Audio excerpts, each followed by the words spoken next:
Hi, my name is Robert Ridley, and this is my presentation for AEP 800, Module 5, Barriers to Web 2.0. In summary of our articles, when looking at the digital divide article, basically what that's looking at is how particular areas of our nation is still not connected, meaning that they do not have access to the internet, or if they do, it is still dial-up internet, and as we all know, that is very ineffective. So that article really touches on the divide within our rural areas versus areas that have complete access to broadband and different things like that. Our open educational resource article. This article is talking about open educational resources and how several states are being innovators with their curriculum, and really just looking at how normally we receive, as the article stated, teachers receive information in chunks, but with the open educational resources, it allows them to gain access to a huge platform of lesson plans, curriculum, videos, a number of things on teaching and learning. And a lot of times those are either released to the public domain or through licenses. And so there are a number of school districts that the article talks about that is actually creating their own curriculum through some of this. So that's what that touched on. The 7 common barriers article. That article is really just touching on several different areas that could cause for concern for technology. It really is looking at barriers to why technology in the classroom may not be as successful, or some issues that you could run into in regards to technology.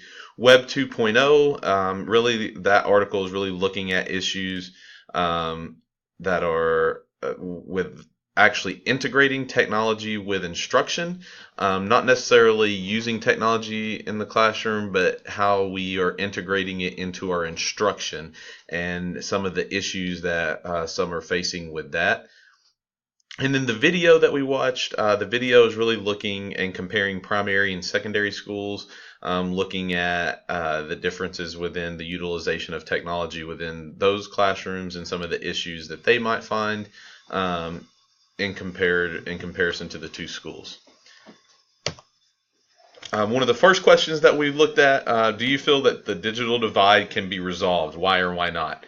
I put two-way street. The reason why I put two-way street is because I feel I'm kind of undecided on my answer. Part of me feels like, yes, there is a way that we can do it, but part of me says I'm not so sure that it will happen. Even though that there is ways that it could happen, I'm not so sure that it can happen. Unintentional bias. What I mean by that is a lot of times when you start looking at the policymakers in regards to how we can get broadband to different areas in the nation.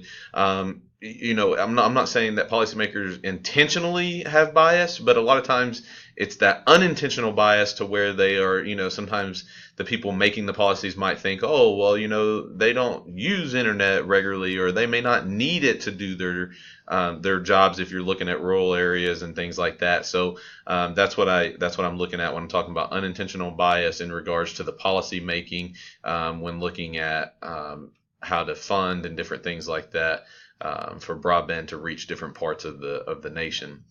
And then you got to look at the capital. How's it going to be funded? Who's going to fund it? That's always the big issue, is where is the money going to come from to support this expansion of the broadband into areas that could cost significant amounts of money to get it there. However, I feel that there is a way to do it, but we still have some factors that could contribute to not having it done. So that's kind of why I have the two-way street. I'm a little undecided on my answer. I believe there is a way, but if it will happen, I'm totally not 100% sold on. What skill sets do you feel 21st century students must acquire prior to graduation? I feel that within your policies and procedures at your school, really looking at digital citizenship, digital literacy, collaboration, communication, critical thinking, global awareness. With the digital citizenship and literacy, really understanding, we really need to teach our students, inappropriate communication and collaboration through internet, email, social media, whatever that may be. Really teaching how to communicate effectively and professionally and respectfully. And then just the digital literacy side, really learning how to utilize the resources that are readily available to us, and how to draw inferences, and really use what we are learning and how to connect it to our real world scenarios. That's kind of where that global awareness comes in, and the critical thinking, being able to draw those inferences and make that connection, and getting into some of that deeper thinking. What impact has the global economy had on your personal use of the internet? Consumer goods, so you got things like, Amazon, eBay, different things like that. You can even, I believe you can even order, your groceries online and then go pick them up from Walmart. So just different things like that, I think has really impacted the global economy.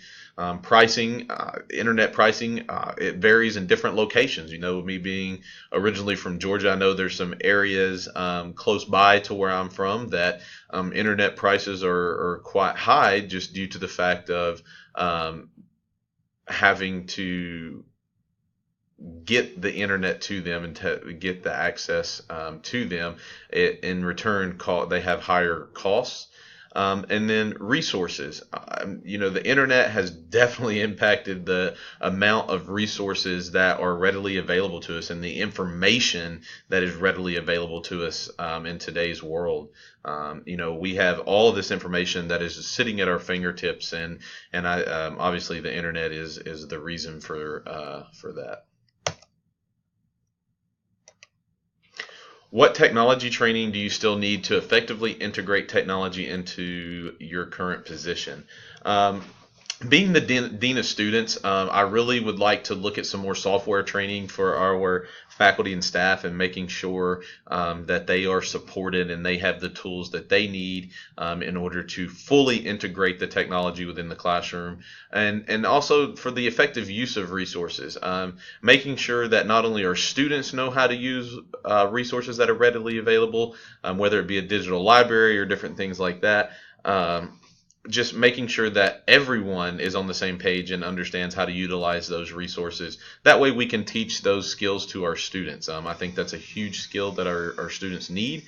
So making sure that our faculty and staff are fully prepared and know how to utilize those as well. So making sure there's some training and development in how to effectively use those resources, and making aware of resources that are available. I know our faculty and staff is very good, and they know they're the experts, and they know a lot of resources out there, but there may be some that they don't know about, and just making sure that they have a list and access a database and access to those resources, and how to really use those resources to their advantage. And for the administrative side of things and looking at it, just infrastructure needs, and really sitting down and diving into what we need to continue to boost within our infrastructure to make sure that we can support the technology that is being used on a daily basis within our classrooms. Is your school or district equipped with 21st century technology? We are getting there. We are in an old building, and it takes a little more as far as infrastructure and things like that to really fully utilize or maximize our potential with technology. This year we had launched our one-to-one initiative, so that's a step in the right direction. We actually have just we have redone 2 classrooms completely, and those are definitely collaborative learning spaces. They have interactive whiteboards. Almost all of our rooms have interactive whiteboards, but the 2 new rooms have those are the ones that have the movable furniture and different things like that. The lab stations and different things that can be moved around, and definitely those spaces are definitely beneficial and 21st century ready. Project-based learning and flipped classrooms, that's really something that we are looking at integrating.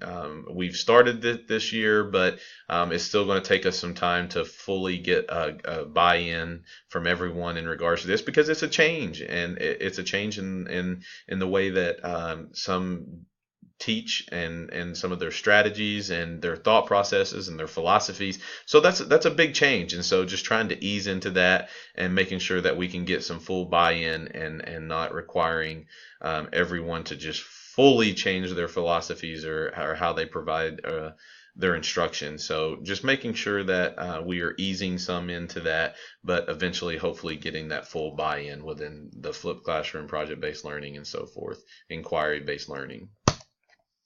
What are the advantages of innovative practices? Critical thinking skills. Your students, when they're collaborating and they're communicating and they're bouncing ideas off each other, they're really getting into that deeper level thinking. And when they're having to draw inferences and make connections from what they're learning in the classroom to the real world scenarios, that really gets into that higher level thinking. So I think that is huge. Student engagement. I believe it can be seen as a positive. Our kids really love the technology, and they love sitting in front of the computer and working through things that way. So I definitely think student engagement is a definite advantage. And then college and career ready. Technology is not going away, and it's used in the workforce. It's used in college. So therefore, we're doing our kids a disservice if we do not prepare them for the future in some of these 21st century skills, because that's what they're going to have to utilize once they get out of high school. What disadvantages do you see? Well, distractions. There's always going to be distractions, whether it be computers, earbuds, cell phones, you name it. There's always going to be some sort of distraction. So just really learning how to utilize the technology and teaching our students when is appropriate time to look at certain things, or to play games, or different things like that. So that time management piece, and really teaching them how to do that.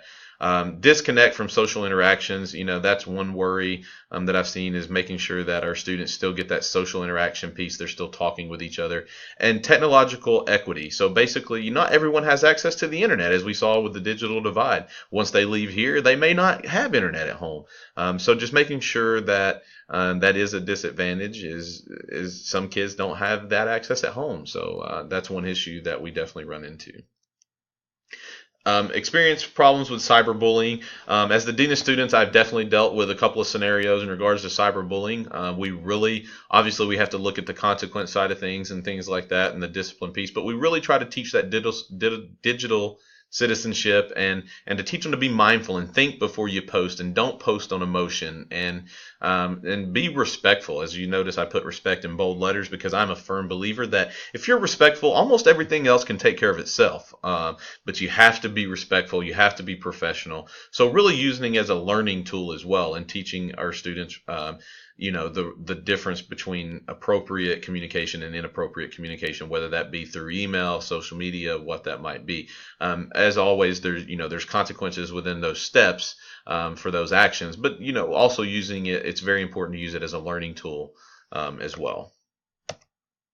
And that concludes my presentation for AEP 800 Module 5. I look forward to working with you guys the rest of the way. Thank you.